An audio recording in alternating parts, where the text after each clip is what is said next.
हम तो देखो बात करेंगे ही करेंगे। हमारा देखो सबसे फेवरेट काम यही है कि बात करना है। क्लास में भी बात करते हैं और हम अपनी बात को नाम देते हैं परपंच। तो परपंच तो हमारा चलता रहेगा, ठीक है। पर तुम में से कुछ लोग जो नहीं आते हैं ऐसे राष्ट्रीय त्योहारों पे, तो कहते हैं छुट्टी का मौका मिल गया। आज क्या है? छुट्टी। मौका मिल जाता है उनको कि आज छुट्टी कर लेंगे, इसी चक्कर में नहीं जाएंगे। तो वो लोगों के लिए थोड़ा अफसोस है हमें कि आते तो ज़्यादा बेहतर लगता और अच्छा लगता, नहीं लगता? और नहीं आए हैं, वो उनकी पसंद है। तो इतना सोचना चाहिए कि हमें चलना चाहिए, नहीं चलना चाहिए? क्यों चलना चाहिए? पर्व है, राष्ट्रीय पर्व है। जैसे तुम अपने सारे पर्व निभाते हो ना, जो तुम्हारे जितने सांस्कृतिक पर्व होते हैं उनको तो तुम बड़े हर्ष और उल्लास के साथ मनाते हो, पूरे परिवार के साथ मनाते हो, नहीं मनाते? पूरी खुशियाँ सबके साथ साझा करते हो। तो ये क्यों नहीं साझा करते हैं? तुम्हें लगता है ये छुट्टी का दिन है? छुट्टी का दिन थोड़ी ना है, ये तुम्हें साझा करना है। पर अक्सर होता ये है कि इसको तुम अपने घरों पे नहीं मनाते, लेकिन जितने भी संस्थान होते हैं अक्सर उनमें मनाया जाता है। चाहे वो विद्यालय हो, आपकी कोचिंग है, या सरकारी बिल्डिंग है, या सरकारी कोई संस्थान है, उनमें हम लोग इसको मनाते हैं। तो उम्मीद यही लगाई जाती है तुमसे कि घर पे अगर नहीं कर रहे हो तो कहीं ऐसी जगह पे पार्टिसिपेट करने तो पहुंच जाओ जहाँ पे ये मनाया जा रहा हो। थोड़ी देर के लिए सही, पर तुम्हें उसमें शामिल होना चाहिए, क्योंकि ये मौका ऐसे थोड़ी ना मिला है। ये आज की ही डेट इसलिए चुनी गई है क्योंकि आज की डेट लाने के लिए ना जाने कितने लोगों ने अपने प्राण त्याग दिए हैं, अपने जान की बाजी लगाई है ये आज की 15 अगस्त की डेट लाने के लिए। और कहते हैं आज़ादी मिल गई, स्वतंत्रता दिवस है। तो आज का स्वतंत्रता दिवस मनाने के लिए बहुत सारे लोगों का बलिदान है इसके पीछे, और हम लोग उनके बलिदान को ऐसे ही नज़रअंदाज कर देते हैं कि आज तो छुट्टी का दिन है। छुट्टी का दिन नहीं है। हाँ, उनको हम ये मान सकते हैं कि वो लोग आज़ाद ना हुए हों। कभी एक बार मैंने तुमसे बात कही थी, एक बार कहा था कि आज़ाद तो शायद नहीं है हम लोग भी। आज़ाद हैं क्या हम लोग?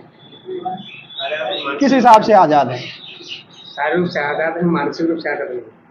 हाँ, ये भी कह सकते हैं कि शारीरिक रूप से आज़ाद हैं पर मानसिक रूप से आज़ाद नहीं हैं। मानसिक गुलामी की बेड़ियों में हम अभी भी जकड़े हुए हैं। वो बेड़ियाँ हमें वो सब करने पे मजबूर करती हैं जैसा उनको चलाने वाले या तुमको मैनिपुलेट करने वाले लोग चाहते हैं।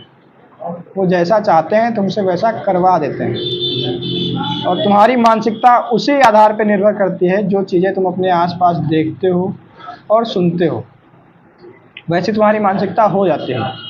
जाने अनजाने में तुम्हें लगता है कि तुम तो ऐसे नहीं हो, पर बार बार जब तुम एक ही प्रकार की चीज़ें देखते रहते हो तो तुम्हारी मानसिकता भी वैसे हो जाती है। फिर तुम वो सब करने पे मजबूर हो जाते हो जैसे तुम कभी थे ही नहीं। एक ही प्रकार की चीज़ें जब बार बार होती हैं तब तुम्हारा स्वभाव भी बदल जाता है।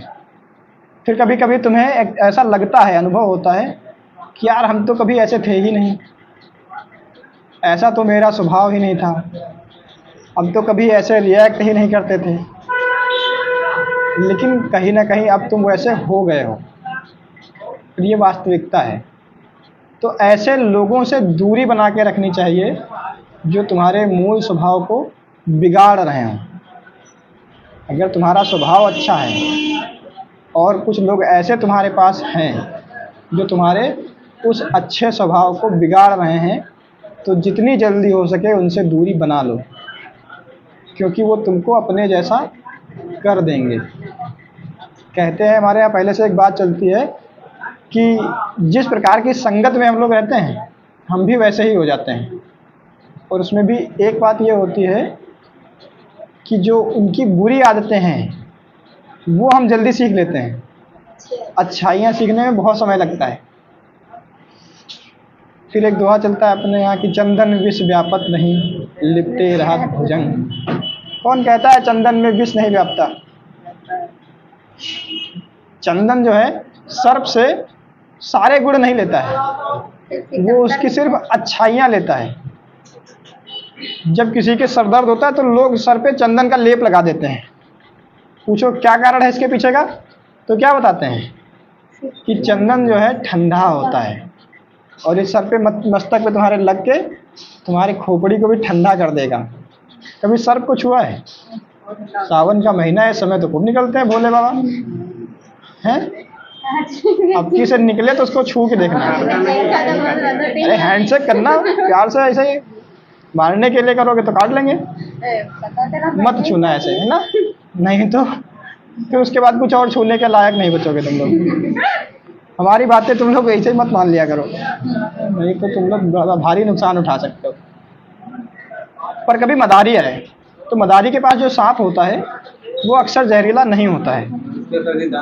हाँ, तो उसके जो विष व्याप्त तो अगर होता है तो वो मदारी फिर नहीं रखता है अपने पास, या तो उसका हाँ जिसका हनन कर लेता है, और उससे उसकी परमिशन से तुम उसको टच करके देखना, कभी डरना नहीं, क्योंकि वो भी एक जीव है। अगर मदारी परमिशन देता है इसकी, तो अगर परमिशन मदारी तभी देगा तुम्हें जब वो शुद्ध सांप सही से होगा, वो नुकसान नहीं पहुंचाता होगा, तभी तुम्हें छूने की परमिशन देगा। तो उसकी परमिशन से उसे कभी छू के देखना। बहुत ठंडा होता है, उसको छुओगे तो अंदर से तुमको ऐसा लगेगा कि हाँ ठंडा है ये। और चंदन की लकड़ी पे वो लिपटा हुआ रहता है, तो चंदन ने उसकी वो ठंडाहट जो है, उसकी जो शीतलता है वो तो ले ली है। कौन कहता है कि सर्प से चंदन ने कुछ नहीं लिया? विष नहीं लिया है, उसकी बुराइयां नहीं ली हैं, पर उसकी जो अच्छाई थी, उसकी शीतलता थी, वो तो उसने ली है ना। तो प्रभाव तो पड़ता है। वो एक वृक्ष था, हम मनुष्य हैं और हमारी प्रवृत्ति ऐसी होती है कि बुरी चीज़ें हमको ज़्यादा जल्दी अट्रैक्ट करती हैं। किसी अच्छे व्यक्ति के संगत में आकर के अच्छाइयाँ हम बहुत देर में सीखते हैं और बुराइयाँ हम एक झटके में सीख लेते हैं। हमको वो चीज़ें अट्रैक्ट करती हैं, अच्छा लगता है कि यार ऐसा ही तो होना चाहिए, कि स्टड इंसान ऐसे ही तो होता है, तो हम भी तो स्टड हैं, कूल लगेंगे इससे। कुछ लोग सिगरेट फूकने लगते हैं, सुट्टा, कहते हैं धुआं में जो मज़ा आया फिर और कहाँ है, तो वो धुआं करने लगते हैं। कुछ लोग अल्कोहलिक हो जाते हैं। सब लोग बुरी आदतें सीख लेते हैं, अच्छी आदतें कोई नहीं सीखता। कि कोई एक दोस्त तुम्हारा है और वो पढ़ने लिखने में अच्छा है, तो उससे ये नहीं सीखते कि हम भी चलो पढ़ने लग जाएं। कहीं 1000 में 1-2 आदमी ऐसे होंगे जो ये अच्छी आदतें सीखते होंगे, और अगर सीखते भी हैं तो मजबूरी में सीख लेते हैं, क्योंकि उनके पास परिस्थितियां ऐसी हैं कि ये सीखने के अलावा उनके पास ऑप्शन नहीं होता कोई, तब अक्सर सीखते हैं। पर बुराइयों के लिए तो कोई मजबूरी नहीं होती और लोग सीख लेते हैं। तो कैसे लोगों की संगत में हो, ये बहुत प्रभावित करता है। और तुम जो आज सोच रहे हो, जैसी तुम्हारी मानसिकता है, ये उन्हीं लोगों की वजह से है जो तुम्हारे आसपास हैं, जिनकी बातें तुम रोज़ सुनते हो।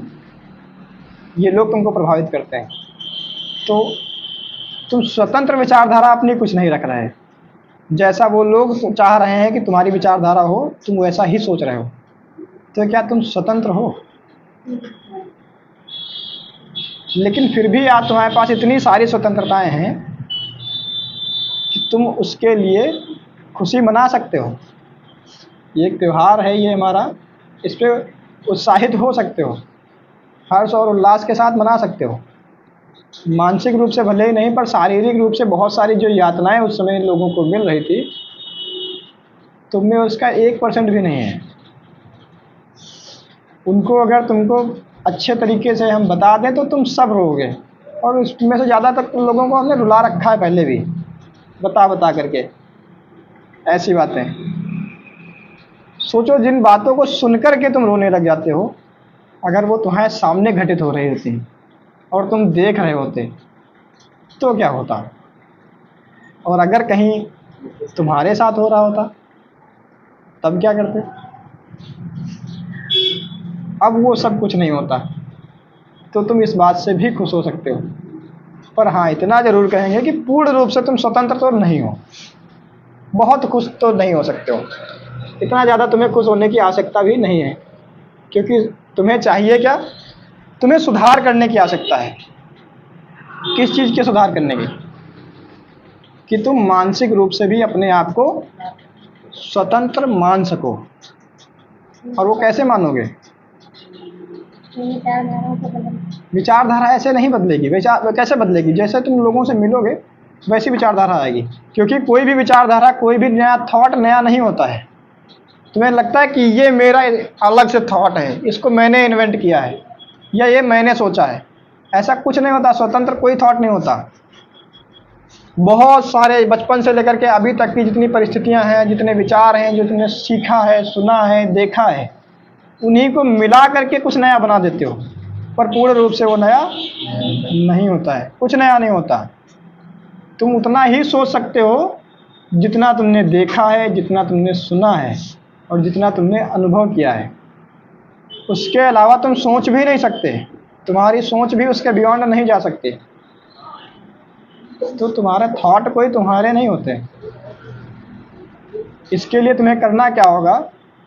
बहुत सारे थॉट पढ़ने होंगे, बहुत सारे लोगों से मिलना होगा, बहुत सारी किताबें पढ़नी होंगी। कुल मिलाकर के इतना कि तुम्हें बहुत सारा ज्ञान रखना होगा। उसके बाद में तुम कहोगे कि अब अपना नया बनाते हैं।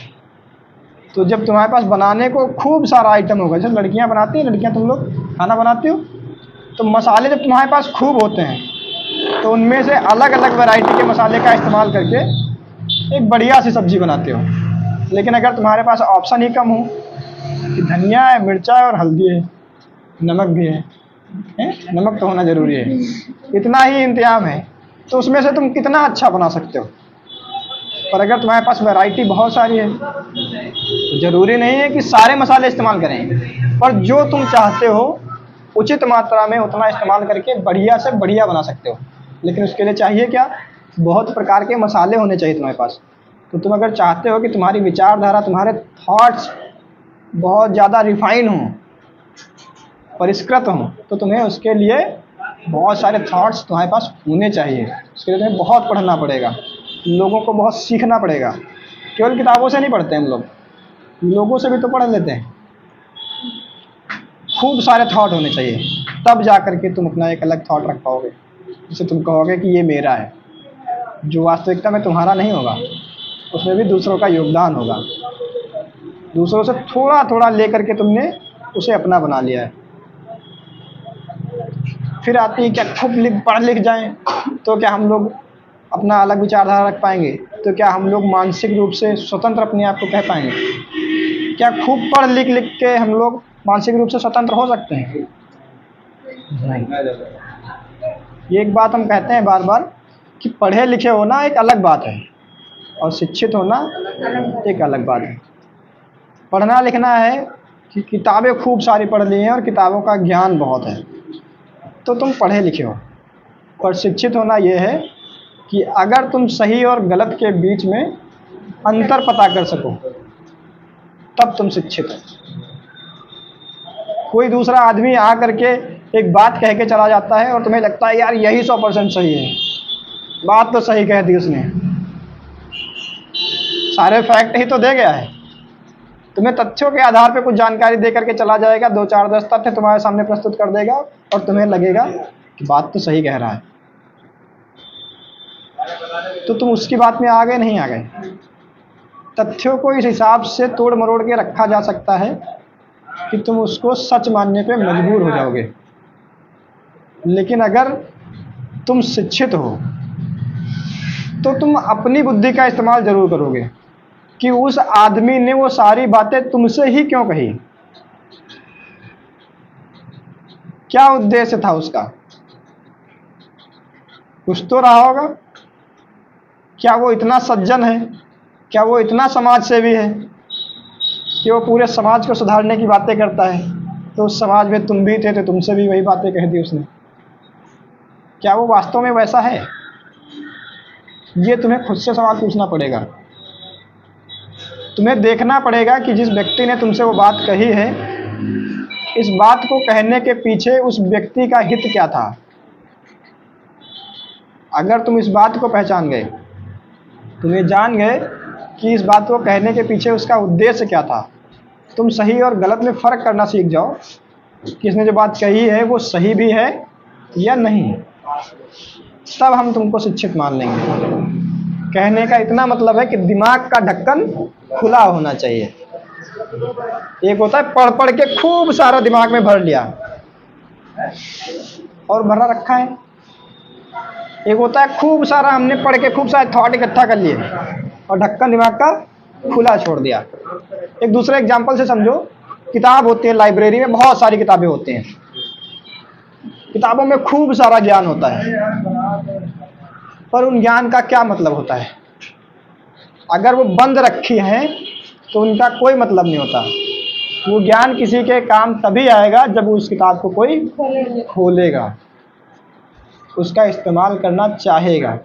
वैसे ही तुम्हारे अंदर भी अभी तक बहुत सारे थॉट हैं, बहुत सारी जानकारी तुमने अपने भेजे में इकट्ठा कर ली है, कुछ स्कूल में, कुछ कोचिंग में, कुछ दोस्तों के साथ, कुछ रिश्तेदारों के साथ, और बहुत सारी जानकारी तो हम लोग घर में इकट्ठा करते हैं। उन सब का अगर हम ढक्कन खोल दें और उसको सही मात्रा में इस्तेमाल करें तो हम लोग बहुत पढ़े लिखे, बहुत शिक्षित हैं। बस उसका सही इस्तेमाल करना हमें आना चाहिए। फिर भी हम लोग कहते हैं ना कि इतना ज्ञानी है कि दूसरों के ज्ञान की आवश्यकता ही नहीं है, तुम्हें मेरी बात सुनने की कोई आवश्यकता नहीं है। हम कितना भी बढ़िया बता लें, कितना भी सोचे कि ये तुम्हारे काम आ जाएगा, या ये सोचे कि कितना भी तुमको नया बता लें, तो मेरे पास ऐसा कुछ नहीं है जो तुम्हें नहीं पता है। ऐसा हम कितनी भी कोशिश कर लें, तुम्हें ऐसा कुछ नहीं बता सकते जो तुम्हें पहले से पता ना हो। सब पता है तुम्हें, फिर भी तुम्हें मेरी आवश्यकता लगती है। फिर भी तुम चाहते हो कि कोई आए और तुमको ये बताए कि तुम कितने बलवान हो, तुम सब हनुमान हो। तुमको बस जामवंत की आवश्यकता होती है। तुमको लगता है कि तुम्हारे अंदर कोई शक्ति नहीं है, तुम थोड़ी सी परेशानी आती है और तुम डिप्रेशन में चले जाते हो। तुम सोचते हो कोई आएगा समझाएगा, फिर टीचर के पास जाते हो या मेंटर के पास जाते हो और सोचते हो वो सही मार्गदर्शन करेगा। तो सही मार्गदर्शन करने जैसा उसके पास कुछ है ही नहीं, वो सब तुमने सुन रखा है। बस उस परिस्थिति में तुम्हें उसके मुंह से सुनने की आवश्यकता थी, क्योंकि जब कोई दूसरा कह देता है तो हम उसको प्रमाणित मान लेते हैं। इसके हाल ही के एग्जाम्पल तुम्हें बताएं, यूरोप की कुछ एजेंसी हैं जो इंडेक्स निकालती हैं, सूचकांक, रैंकिंग बताती हैं कि कौन सा देश किस मामले में कौन सी रैंकिंग पे है।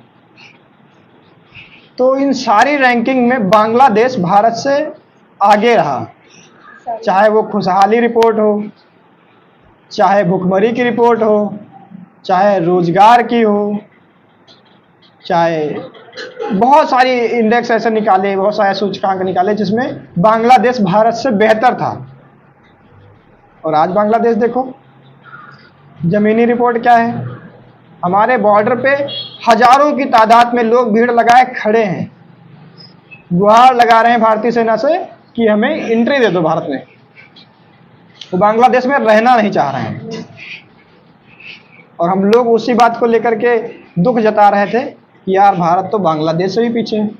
और हद तो यह है कि कुछ मामलों में पाकिस्तान से भी पीछे दिखा दिया, कुछ मामलों में पाकिस्तान से ही पीछे थे हम लोग। और पाकिस्तान की परिस्थितियाँ क्या है, एक होता है एक हद होता है, एक हद की भी हद होती है। जैसे एक नालायक होता है, एक महानालायक होता है, और एक उसका भी।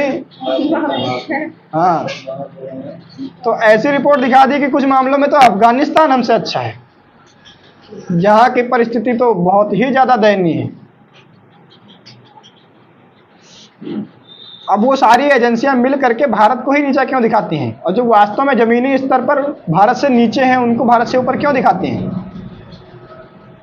क्योंकि वो जानती हैं कि भारत के लोग खुद पे भरोसा ना करके दूसरों की बातों पे भरोसा जल्दी कर लेते हैं।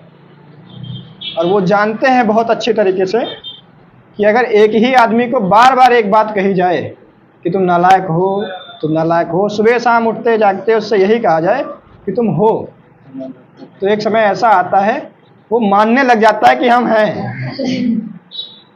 होता है ऐसा, और हमारे हिंदुस्तानियों के साथ में कुछ ज़्यादा ही होता है, दूसरों की बात पे बहुत जल्दी से भरोसा कर लेते हैं।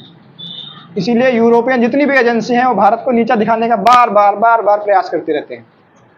कहीं छोटा सा भी हमारे यहाँ कुछ ऐसा हो जाए जो मानवीय रूप से थोड़ा सही नहीं था, या ऐसी कोई घटना हो जाए या दंगा हो जाए जिसको हम लोग कंट्रोल नहीं कर पाए, भले ही छोटी सी बात हो, पर उसको यूरोपियन एजेंसियाँ, यूरोपियन अखबार इतना बढ़ चढ़ के उठाते हैं कि हमको लगने लगता है सच में क्या सबसे गंदी परिस्थितियाँ हमारे यहाँ हैं। अभी बांग्लादेश में जो हो रहा है, पाकिस्तान में जो हो रहा है, अफ़गानिस्तान में हो रहा है, सीरिया में हो रहा है, कुछ दिन पहले श्रीलंका में हुआ, म्यांमार में बौद्धिस्ट लोगों को मारा गया, चीन में तो हमेशा मुसलमान मारे जाते हैं। उनकी तो दाढ़ी रखने पे भी लिमिट सरकार ने लगा रखी है कि एक लिमिट तक ही दाढ़ी रख सकते हो, उससे ऊपर रखा तो टैक्स लगेगा। वहाँ की ट्रैफिक पुलिस को, वहाँ के जो सेना के लोग हैं, उनके पास कैची रहती है कि महिलाएं अगर घुटने से नीचे तक का स्कर्ट पहन के जाएंगी तो चौराहे पे ही खड़े खड़े काट देते हैं कि ड्रेस कोड होना चाहिए कि इससे ज़्यादा नहीं, हिजाब वगैरह पहनने की परमिशन नहीं है। और हमारे यहाँ किसी विद्यालय में अगर प्रिंसिपल ये कह दे कि विद्यालय का ड्रेस कोड ये है और तुमको इसको फॉलो करना पड़ेगा, तुम विद्यालय में हिजाब पहन के नहीं आ सकते, तो हमारे यहाँ सारे लोग सड़कों पे उतर आते हैं कि किसी की धार्मिक भावना को आप कैसे ठेस पहुंचा सकते हैं। चीन से कोई नहीं कहता, वो केवल विद्यालयों में ही नहीं बल्कि हर जगह अपना एक ड्रेस कोड रखे हुए हैं। उत्तर कोरिया के बारे में कोई नहीं कहता, सारी बातें हमारे यहाँ का। अफगानिस्तान के साथ कोई नहीं कहता, अफगानिस्तान में महिलाओं को किसी प्रकार के कोई अधिकार नहीं दिए गए हैं। अफगानिस्तान में महिलाओं को पढ़ने तक का अधिकार नहीं है, उनसे कहा जाता है कि महिलाओं को पढ़ने का कोई अधिकार नहीं है। यहाँ तक कि महिलाएं बीमार हो जाएं तो उनको किसी पुरुष डॉक्टर को दिखाने तक का अधिकार नहीं है कि अगर वो दिखाएंगी तो महिला डॉक्टर को ही दिखाएं। अब उन मूर्खों को इतना समझ में नहीं आता कि महिला जब पढ़ेंगी नहीं तो महिला डॉक्टर आएंगी कहाँ से, और महिला डॉक्टर होंगी नहीं तो महिला डॉक्टरों को दिखाएंगी कहाँ से महिलाएं। इस बात पे कोई नहीं सवाल उठाता। और भारत में एक छोटी सी बात भी हो जाए कि किसी विद्यालय ने कह दिया कि तुमको हिजाब पहन के नहीं आना है, तो इस बात को पूरी दुनिया की सारी मीडिया उठाएगी, क्योंकि उसे दुनिया में दिखाना है कि भारत अशांत है, जिससे भारत को भी लगने लगे कि यार वास्तव में हम अशांत हैं क्या, अंदर से फील करने लग जाए कि यार हमारे यहाँ अशांति तो है। और जब हमारा मन अशांत होता है तो हम लोग कुछ अच्छा नहीं करते हैं, कुछ नया नहीं करते हैं। जब भी तुम्हारा मन अशांत होता है, लड़कियां लोग बताएंगी, जब भी तुम बहुत टेंशन में होते हो कभी, क्या उस दिन खाना बढ़िया बनता है? नहीं बनता। और जिस दिन बहुत खुश होती हो उस दिन बहुत बढ़िया बनता है। होता नहीं होता? उसके लिए मन का शांत होना बहुत ज़रूरी है, कुछ नया, कुछ अच्छा करने के लिए। और ये बात यूरोपीय देश बहुत अच्छे से जानते हैं कि अगर भारतीयों को शांत रहने दिया गया, इन हनुमानों को उनकी शक्ति का आभास होने दिया गया, तो ये बहुत जल्दी उनको पीछे छोड़ के सबसे आगे खड़े हो जाएंगे।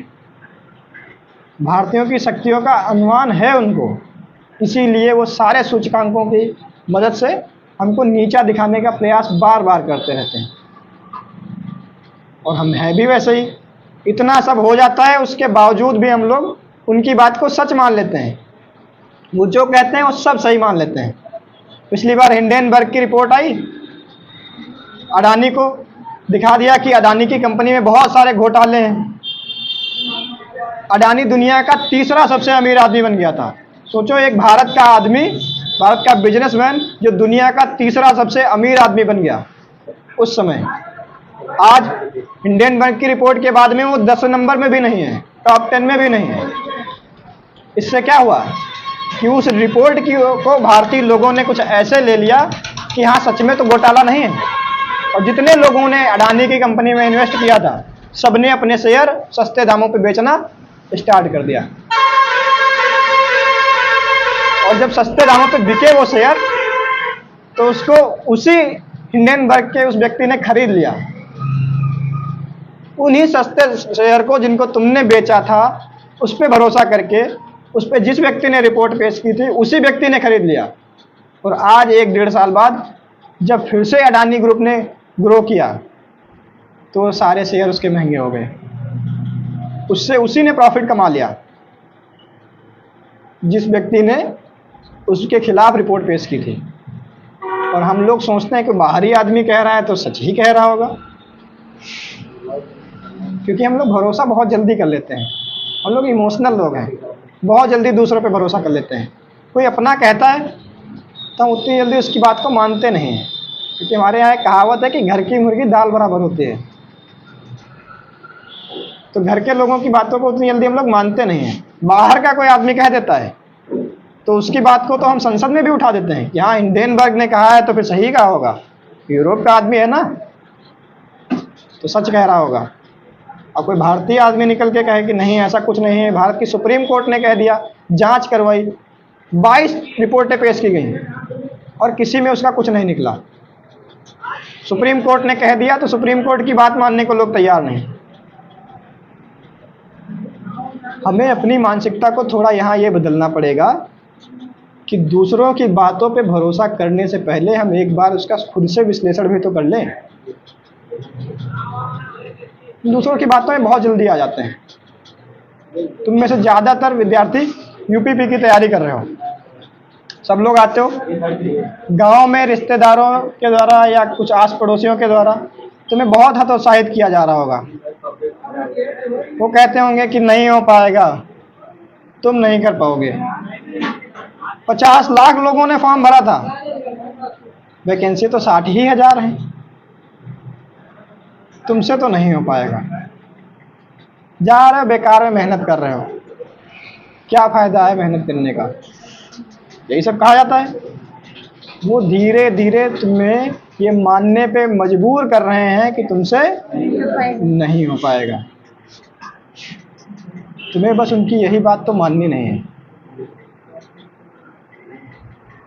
उनके लिए एक लाइन कह देना कि उसे गुमान है कि मेरी उड़ान कम है, मुझे यकीन है कि ये आसमान कम है। उड़ेंगे और जब इतना उड़ेंगे कि आसमान छोटा हो जाएगा, लेकिन उसके लिए तुम्हें बहुत मेहनत करनी पड़ेगी। केवल कह देने मात्र से नहीं हो जाता। जो वो बात कह रहे हैं कहीं हद तक ये सही भी है कि 50 लाख लोगों ने फॉर्म भरा है और वैकेंसी सिर्फ 60,000 है। तो इसको सिर्फ इस वजह से ना लो कि तुम्हारा नहीं हो पाएगा, इसको इस तरीके से लो कि मेहनत बहुत करनी पड़ेगी, थोड़े से नहीं काम चलेगा। और अब तो बहुत थोड़े दिन बचे हैं एग्ज़ाम में, अब तो तुम्हें पूरी जान लगानी पड़ेगी, इतना कि अपना एक एक मिनट का समय तुम्हें निकालना पड़ेगा। और सलाह सिर्फ इतनी है कि नया मत पढ़ना। आप कुछ ये 8-10 दिन जो बचे हुए हैं इनमें सिर्फ रिवीजन करना, इसमें कुछ नया मत पढ़ने का प्रयास करना, क्योंकि इन तैयारी के दिनों में तुमने जितना पढ़ लिया है उससे बाहर नहीं आएगा। जितना पढ़ लिया है उसका रिवीजन बहुत बार कर लेना। ब्रूस ली की एक बात हम तुम लोगों को बार बार बताते रहते हैं, वो कहता है कि मुझे उस आदमी से कोई समस्या नहीं है जिसको 1000 तरीके से मुझे मारना आता है। फाइटर है वो, तो कहता है मुझे उस खिलाड़ी से कोई समस्या नहीं जिसको 1000 तरीके से मुझे मारना आता है। मुझे डर उस खिलाड़ी से लगता है जिसको सिर्फ एक तरीका पता है मुझे मारने का, और उसकी वो हर रोज 1000 बार प्रैक्टिस करता है। वो कहता है कि जब वो उस प्रहार को मेरे ऊपर करेगा जिसके 1000 बार उसने प्रैक्टिस की है, उसे रोकना मेरे लिए मुश्किल हो जाएगा। तो तुम्हें नया नहीं करना है बार बार, खूब सारा पढ़ लें और नया पढ़ लें, ये भी छूट गया वो भी कर लें। यूट्यूब पे इस समय यही तो चल रहा है कि ये भी पढ़ लो, अभी ये भी तो छूट गया है, ये टॉपिक, ये चैप्टर, ये पढ़ लो, वो कर लो, ये मैराथन, ये महामैराथन, ये ब्रह्मास्त्र, ये त्रिशूल, ये अभिमन्यु, ये महाभारत, ये सब तो चल रहा है यूट्यूब पे। नहीं करना है ये सब। तुम वो करो जितना तुमने पढ़ लिया है, उसी का रिवीजन करो बार बार, क्योंकि अगर कुछ काम आएगा तुम्हारे तो वही आएगा। तुम प्रयास एक बार ये करके देखो कि जो तुमने पढ़ लिया है कम से कम उसमें से अगर कुछ आए तो वो ना छूटे, कुछ नया आएगा वो छूट जाएगा। और ये मेरी गारंटी है, तुम कितना भी नया पढ़ते रहो आखिरी मिनट तक अगर तुम कुछ नया पढ़ते रहे कि एग्जाम हॉल के बाहर पहुंच गए उसके बाद भी पढ़ रहे हैं, ध्यान रखना फिर भी कुछ चीज़ें ऐसी होंगी जो छूट जाएंगी, तुम्हें लगेगा कि यार ये तो पढ़ा ही नहीं था। इसलिए नया मत करो। 100% नंबर नहीं लाने तुम्हें सिर्फ सिलेक्शन लेना है। तुम्हें खुद को बहुत ज्ञानी दिखाने की आवश्यकता नहीं है, तुम्हें सिलेक्शन भर के नंबर ले आने हैं। 120, 125, जनरल वाले अपने आप को 130 माने, इतने क्वेश्चन सही हो जाते हैं तो बस ठीक है। हालांकि ये आंकड़े बहुत बड़े हैं 120 और 130 के, लेकिन कंपटीशन को देखते हुए इन्हीं आंकड़ों को तुम्हें अपनी वास्तविकता मानना पड़ेगा। तो नया मत पढ़ो, जितना पढ़ लिया है उसी का रिवीजन करो कि कम से कम उसमें से अगर कुछ आ जाए तो वो तुमसे छूट के ना जाए। नेपोलियन हिल का नाम सुना है तुम लोगों ने? कितने लोगों ने सुना है? नेपोलियन हिल कहता है कि जब आप अपना सब कुछ दांव पे लगा देते हैं आपकी जीत निश्चित हो जाती है। अभी आपको लगता है कि अभी क्या है, नहीं इस बार वो अगली बार निकल जाएगा। जब तक ये दिमाग में थोड़ा सा भी रहेगा कि इस बार ना सही अगली बार सही, अगली बार ले लेंगे सिलेक्शन। तो वो लोग एक डेटा मेरा भी याद रखें कि पिछली बार वैकेंसी 2018 और 19 में आई थी और अब 2024 चल रहा है। 5 साल हो गए हैं और 5 साल बाद वैकेंसी आई। क्या अगली बार तुम 5 साल का इंतज़ार करने के लिए तत्पर हो? ओवर एज हो जाओगे तुम में से आधे लोग, तो आधे क्या लगभग सभी लोग फॉर्म भरने लायक ही नहीं बचोगे। मेरी एक बात ध्यान रखना, अपने अनुभव से बता रहे हैं कि कुछ चीज़ें जब बहुत लेट मिलती हैं तो उनके मिलने और ना मिलने का कोई फ़ायदा नहीं होता। कुछ चीज़ें तुम हाथ से खो दोगे, फिर तुम्हें अगर जो तुम चाह रहे हो सब भी मिल जाएगा, फिर भी तुम्हें लगेगा कि यार कुछ तो मिस है। अब इन सब चीज़ों का कोई मतलब ही नहीं बनता। जो भी चीज़ें तुम्हें लेनी है वो तुम्हें टाइम पे लेनी पड़ेंगी। टाइम से लेट हो गया तो उनके मिलने और ना मिलने का कोई फ़ायदा नहीं होगा। तो यही सोच के मेहनत करो कि ये आखिरी प्रयास है। और जिन लोगों का नहीं है यूपी पुलिस का, जो अन्य बच्चे हैं, उनसे भी यही है कि अगर तुम्हारा कुछ भी टारगेट है तो उसको टाइम पे अचीव करने का लक्ष्य रखो। अगर लेट कर दिया तुमने तो मान के चलना वो सफलताएं तुम्हें मिल भी जाएं पर उन सफलताओं के कोई मायने नहीं होंगे। ये अपने अनुभव से बता रहे हैं। तो तुम्हें वो सब करना पड़ेगा जो अभी तक तुमने नहीं किया है। इन 10 दिनों में तुम्हें उतनी मेहनत करनी पड़ेगी और वो सब छोड़ना पड़ेगा जो अभी तक तुम करते आ रहे थे। तुम्हें किसी की कॉल नहीं पिक करनी होगी जो गलत समय पे कॉल करता है। फ़ोन से थोड़ी दूरी बना लेनी होगी, क्योंकि फालतू के रील भी तो देखते हो, वो भी करना पड़ेगा। तुम्हें कम सोना पड़ेगा। अभी तक तुमने मेरे मुंह से सिर्फ इतना ही सुना है कि पढ़ाई करो, ठीक है, पर 8 घंटे की नींद जरूर ले लो। हमेशा से यही तो कहते हैं हम। तुमने मेरे मुंह से बहुत बार ये सुना होगा कि हम नींद को बहुत प्राथमिकता देते हैं। 8 घंटे की नींद होनी चाहिए। हम सब बच्चों से कहते हैं कि किसी बच्चे की 8 घंटे से कम नींद ना हो। 7 घंटे तो मिनिमम होनी ही चाहिए। क्यों कहते थे? क्योंकि तुम्हारी जो मेंटल हेल्थ है वो सही होनी चाहिए। लेकिन अभी तुमसे हम कहेंगे कि 4-5 घंटे से भी अगर काम चल रहा है ना तो उतने में ही काम चला लो। 10 दिन बचे हुए हैं। इन 10 दिनों में जितना ज़्यादा कर सकते हो मेहनत, उतनी ज़्यादा मेहनत करो। 10 दिनों में तुम्हारा स्वास्थ्य कुछ बहुत बिगड़ेगा नहीं। पेपर दे आओ तो उसके बाद जी भर के सोना, 24 घंटे सोना, क्या ही बिगड़ेगा। लेकिन इन 10 दिनों में मेहनत कर लो। ध्यान रखना, आखिरी दिन मत सो लेना। मतलब आखिरी दिन ये मत कर लेना कि 4 ही 5 घंटे में काम निपटा लेंगे, पूरी रात पढ़ लेंगे, ऐसा मत करना। आखिरी रात तुम्हें जी भर के सोनी होगी। शाम में कॉपी किताब रख दो और खुद पे इतना भरोसा रखो कि तुमने जो पढ़ लिया है उतना पर्याप्त है, तुम एग्जाम निकाल के आओगे। तो आखिरी रात में शाम को 7-8 बजे कॉपी किताब बंद करके खाना पीना खाना और थोड़ी देर टहलना घूमना, 10 बजे तक हर हालत में सो जाना और सुबह आराम से देर तक सोना। मुझे पता है तुम सब लोग टेंशन में उस दिन तो जल्दी उठ जाओगे, उस दिन नींद ही कहाँ आती है। पर कोशिश करना कि जितना ज़्यादा उस दिन सो लो, क्योंकि जब तुम सो लोगे तो तुम्हारा दिमाग एकदम रिलैक्स हो जाएगा और फिर वहाँ पे तुम अच्छे से परफॉर्म कर पाओगे एग्ज़ाम हॉल में। ठीक है, एक कहानी नहीं, थोड़ा सी बात एक याद आ गई होता तुमको बताएं तुमको इसी के सोने से। तो एक मित्र हैं हमारे, बहुत सोते हैं, खूब सोते हैं, दिन रात सोते हैं। तो ऐसे ही कभी एक दिन फ़ोन आ गया, हम लोग रूम पे थे और वो सो के ही उठा था, तो उसके किसी रिश्तेदार का फ़ोन आ गया। तो उसने फ़ोन पिक किया। रिश्तेदार का सबसे पहला सवाल क्या होता है, और क्या चल रहा है बेटा, पढ़ाई कैसी चल रही है। तो उसने कहा पढ़ाई वैसी चल रही जैसी चल रही थी। तो उनका अगला सवाल हुआ कि क्या कर रहे थे बेटा। तो कह रहा है बस सो रहे थे, अभी सो के उठे हैं। तो उन्होंने सलाह के तौर, क्योंकि रिश्तेदार सलाह खूब देते हैं, सलाह के तौर पे उन्होंने कहा कि बेटा कुछ काम धंधा कर लिया करो, कुछ पढ़ा लिया करो, और नहीं पढ़ाई मन लगता तो कुछ काम ही धंधा कर लो।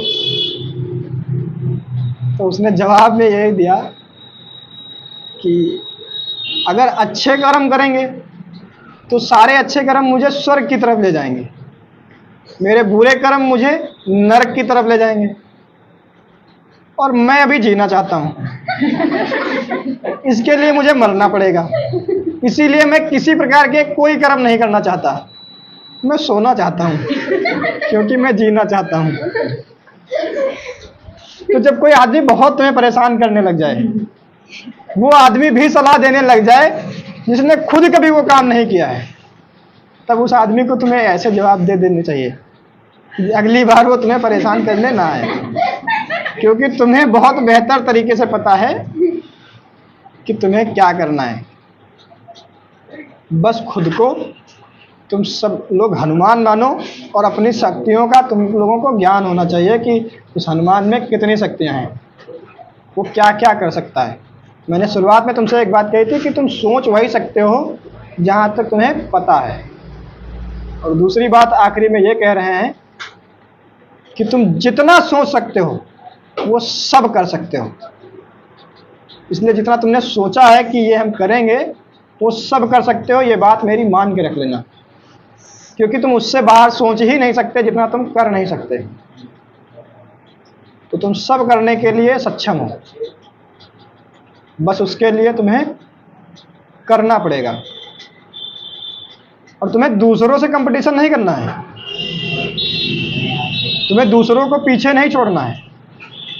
तुम्हारी लड़ाई दूसरों से नहीं है, तुम्हारी लड़ाई तुम्हारी खुद से है। जिस दिन तुमने इस बात का एहसास कर लिया, हम ये तो नहीं कहेंगे कि उसी दिन तुम सफल हो जाओगे, पर इतना जरूर कहेंगे सफलता के रास्ते में पहला कदम तुम्हारा वही होगा। तो तुम्हें खुद से लड़ना है, खुद से बेहतर करना है।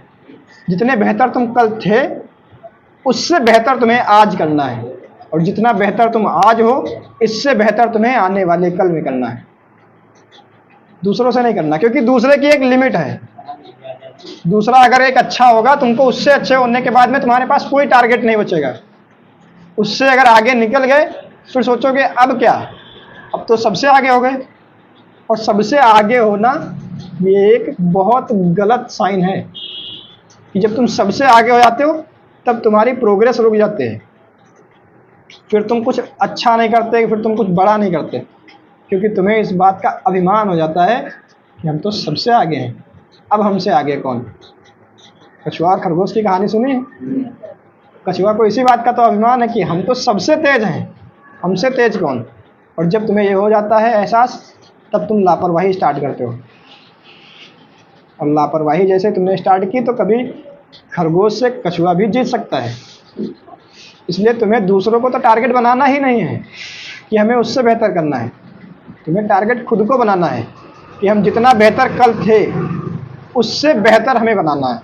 और जब तुम ये बना के चलोगे तब तुम्हारे पास हर रोज़ एक नया टारगेट होगा। पढ़ने वाले बच्चे तुम सब ये टारगेट बना सकते हो कि कल मैंने इतना पढ़ लिया था, आज उससे ज़्यादा पढ़ेंगे। कल मैंने ये पढ़ लिया था, आज उससे ज़्यादा टफ वाला पढ़ लेंगे। कल मैंने ये, तुम लोग टाइम का मत बनाया करो कि कल 2 घंटे पढ़ा था तो आज 3 घंटे पढ़ेंगे। टाइम का नहीं बनाना है, चैप्टर का बनाओ। सवाल लगाते हो गणित में, रीजनिंग में, तो सवाल का बनाओ। कल 10 लगाए थे, आज 12 लगाएंगे। बहुत बड़ा मत बना दो टारगेट कि कल 10 बनाए थे, आज 15 करेंगे या 20 करेंगे। इतना बड़ा जब तुम करोगे तो तुम्हें उसको अचीव करने में बहुत मेहनत लगेगी। और फिर किसी दिन ऐसा भी होगा कि तुम्हारा उस दिन मोरल डाउन होगा और उस दिन तुम अचीव नहीं कर पाओगे। और एक दिन अगर तुम खुद से हारे तो अगले दिन से तुम्हारी हिम्मत टूट जाएगी कि यार पिछले बार भी तो नहीं कर पाए थे, हमसे हो ही नहीं पाएगा, हम तो कर ही नहीं पाएंगे। सामने वाला बहुत होशियार है, वो एक बार पढ़ लेता है, उसको सब याद हो जाता है, हम पढ़ते हैं भूल जाते हैं। तो ये भ्रम दिमाग से निकाल दो। कोई भी बच्चा हो, अगर वो पढ़ रहा है, उसे याद हो रहा है, तो मान के चलना भूलता वो भी है। और समय पे उसे याद इसलिए रहता है क्योंकि वो बार बार रिवीजन करता रहता है। और तुम इसलिए भूल जाते हो क्योंकि तुम दोबारा से रिवीजन नहीं करते हो। तो इतने बड़े अपने आप को लक्ष्य मत दे देना जिनको प्राप्त करना तुम्हारे लिए मुश्किल हो। सोचने को कितना भी बड़ा लक्ष्य तुम अपने लिए सोचो कि यार मुझे ये करना है, ये बनना है, ये कर लेंगे, लेकिन उसको पाने के क्रम में तुम्हें कदम छोटे छोटे उठाने पड़ेंगे। क्योंकि बड़ा लक्ष्य रखोगे तो तुम्हें निराशा होगी, क्योंकि एकदम से बहुत बड़ी सफलता नहीं मिलती है, ये वास्तविकता है। सफलता का कोई शॉर्टकट नहीं होता है। बड़ी से लक्ष्य अगर तुम्हारा बड़ा रखा है तुमने, बेशक कितना भी बड़ा रखो, लेकिन ध्यान रखना उसको पाने के क्रम में तुम्हारे कदम छोटे छोटे ही होने चाहिए। क्योंकि जब तुम छोटे छोटे स्तर पर वो सफलता प्राप्त करते रहते हो तो तुम्हारा उत्साह बढ़ता रहता है। बार बार तुम्हें लगने लगता है कि यार मैंने ये कर लिया, हम ही तो हैं जो ये कर पाएंगे। तो जब अंदर से तुम्हारा कॉन्फिडेंस बढ़ जाता है कि यार हम तो कर ही लेंगे, कल भी तो किया था, परसों भी किया था, करते हैं हमेशा, तो आगे भी कर लेंगे। लेकिन जब बहुत बड़ा लक्ष्य रख दोगे तो तुम पहले ही देख के हार जाओगे। और अगर कहीं गलती से उसको अचीव करने में तुम असमर्थ रहे, असफल हो गए, तो तुम अपने आप को हमेशा हमेशा के लिए मान लोगे कि तुम हमेशा से ही एक फेलियर थे। और तुम्हें ये कभी नहीं मानना है। कोई लक्ष्य तुम्हें प्राप्त हो या ना हो, तुम्हें मान लेना उस लक्ष्य को प्राप्त करने में तुमने बहुत सारे छोटे छोटे लक्ष्यों को प्राप्त किया है, तो तुम फेल तो कभी थे ही नहीं। तुमने बहुत कुछ अचीव किया है जो बहुतों ने नहीं किया है। इसीलिए तुमसे कहते हैं कि तुम्हें बहुत बड़े लक्ष्य नहीं बनाने हैं।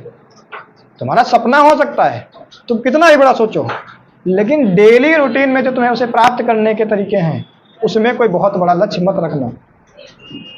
तुम्हें प्रधानमंत्री बनना है तो डायरेक्ट सांसद का चुनाव नहीं लड़ना है। तुम्हें शुरुआत ग्राम प्रधान से करनी पड़ेगी, बीडीसी से करनी पड़ेगी, क्योंकि जब यहाँ से जीतते जाओगे तो लोग तुम्हारे साथ जुड़ते चले जाएंगे।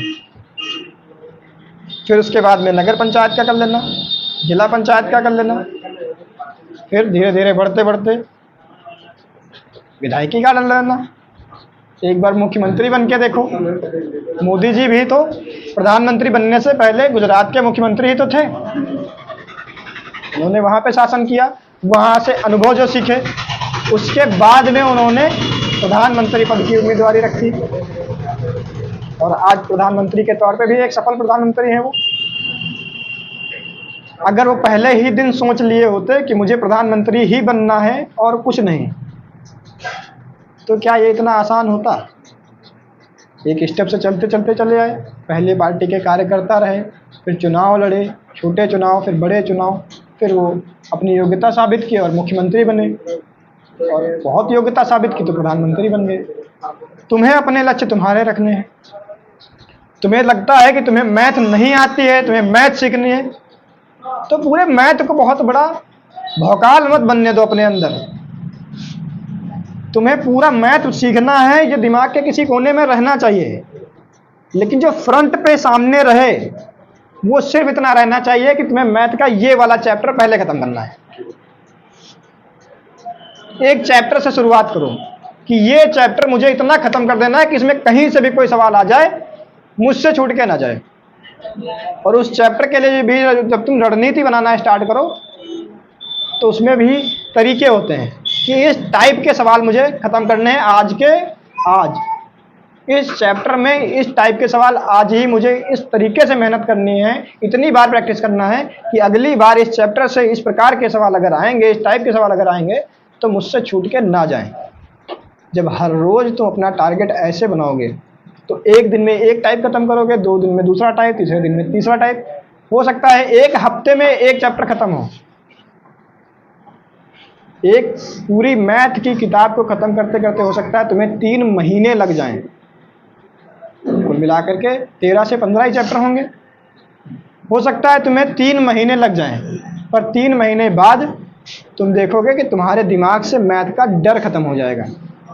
और अगर जैसा अभी से बचपन से करते चले आ रहे हो, अभी भी करते रहो कि तुम्हें मैथ नहीं आती, ज़्यादातर बच्चों को मैथ नहीं आती और अभी भी नहीं आती, अभी भी तुम यही कहते हो कि तुम्हें मैथ नहीं आती। करना सब लोग चाहते हो, पर लक्ष्य बड़ा रखा है तो तुमने एक ही दिन में उसको पाने की भी जिद ठान रखी है। और एक ही दिन में सब पढ़ लेते हो कि कल ये पढ़ा था, आज ये पढ़ेंगे, अगले दिन ये पढ़ेंगे। एक एक दिन में एक एक चैप्टर खत्म कर रहे हो, आज तक नहीं सीख पाए। जो काम 3 महीने में हो सकता था वो आज 13 साल से तुम करते आ रहे हो और अभी तक नहीं खत्म कर पाए हो। और वो डर वैसे का वैसा अभी भी बना हुआ है। इसलिए जरूरी है कि रणनीति तुम्हारी सही बननी होनी चाहिए। मेहनत खूब करनी पड़ेगी, पर मेहनत में भी तो 2 तरीके हैं। मेहनत, एक गधा होता है वो भी करता है और एक घोड़ा होता है वो भी करता है। और गधा घोड़े से ज़्यादा मेहनत करता है क्योंकि वो सारा बोझ अपनी पीठ पे उठाता है और दिन भर काम करता है। सुबह से चालू हो जाता है, रात तक वो धीरे धीरे धीरे धीरे वो काम करता ही रहता है।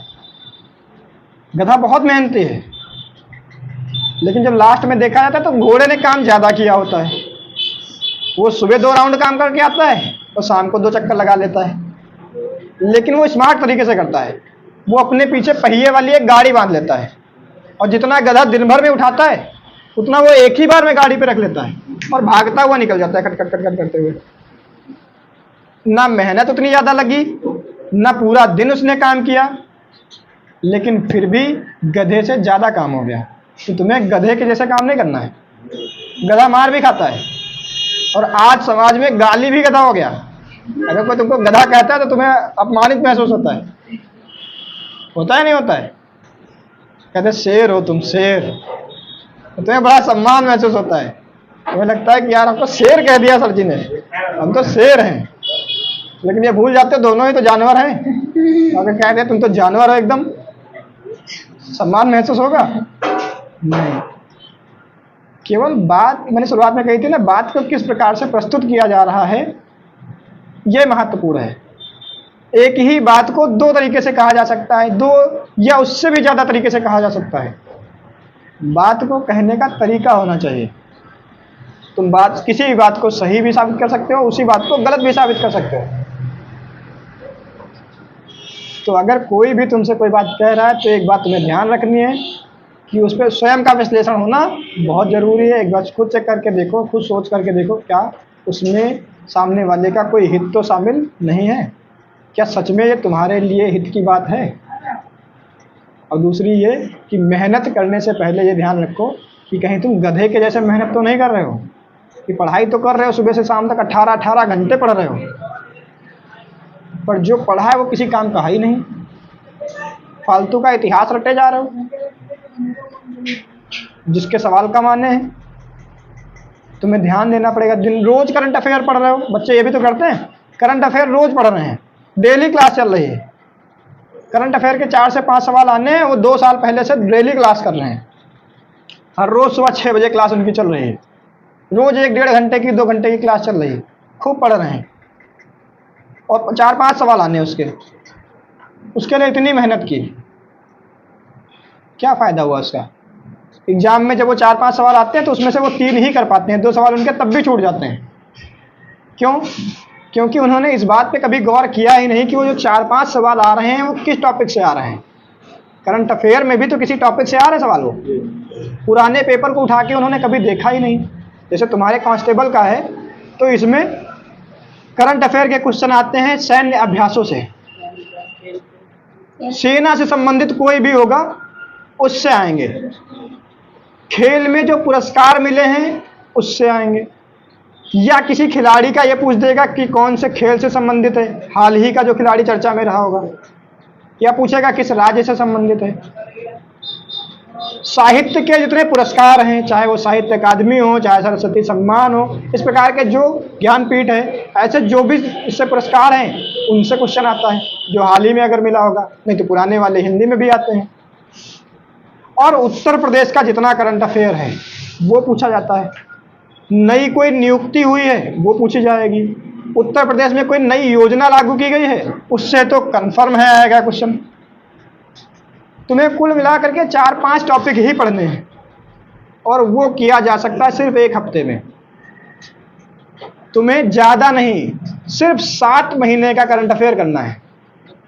अगर आज अगस्त में एग्जाम है तो तुम जनवरी से लेकर के अगस्त तक का करंट अफेयर, अगस्त का छोड़ ही दो क्योंकि अगस्त का नहीं आएगा, जुलाई तक का करंट अफेयर तैयार करो और 1 दिन में 1 महीने का करंट अफेयर तैयार किया जा सकता है। ऐसा डेटा अवेलेबल है यूट्यूब पे।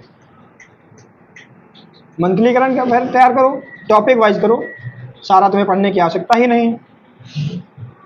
तुम जितना 2 साल लगातार डेली क्लास करके जब 5 में से 3 ही सवाल कर पा रहे थे, तो मेरी बात ध्यान रखना कि 1 हफ्ते में करंट अफेयर तैयार करके तुम 5 में से 4 सवाल सही कर सकते हो। ये तो हम बिल्कुल नहीं कहेंगे कि 5 में से 5 कर सकते हो, पर 5 में से 4 कर सकते हो, उनसे बेहतर कर सकते हो जो रोज क्लास करते हैं। ये होता है गधे और घोड़े की तरह मेहनत करने में अंतर।